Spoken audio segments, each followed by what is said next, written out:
Hi guys, welcome back to my channel.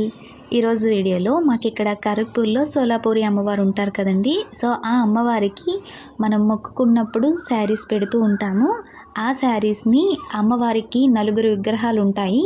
So అక్కడ పెద్ద అమ్మవారు విగ్రహం ఒకటి ఉంటుంది, ఇంకొక 3 చిన్న చిన్న విగ్రహాలు ఉంటాయండి.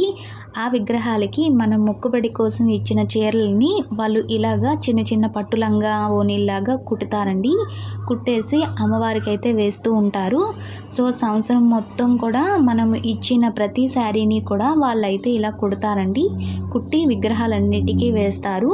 ఈ శారీస్ అన్నిటినీ కూడా వాళ్ళు ఎక్కడ ఎవరికి మనం మిగతా రోజుల్లో వెళ్ళినా కూడా ఎవరికి ఇవ్వరు. సో సంక్రాంతి, కనుమ, నెక్స్ట్ అలాగే భోగి రోజు మనము మళ్ళీ మొక్కు తీర్చుకోవడానికి వెళ్తూ ఉంటాం కదా. సో ఆ మొక్కు తీర్చుకోవడానికి వెళ్ళినప్పుడు ఎవరైతే వస్తారో గుడికి అంతమందికి కూడా ఈ సంవత్సరం అంతా మొక్కు తీర్చుకోవడానికి ఇచ్చిన శారీస్ అన్నిటినీ కూడా వాళ్ళు ఇలా స్టిచ్ చేయించేసి ఒక రూమ్లో వేసేస్తారండి. సో ఆ శారీస్ అన్నిటినీ కూడా అప్పుడు అంటే ఇప్పుడు భోగి, కనుమ, సంక్రాంతి రోజున తీసి సో ఎవరైతే గుడికి మనకి పళ్ళు కాయలు ఇచ్చుకోవడానికి వస్తారో వాళ్ళందరికీ కూడా ఇస్తారండి.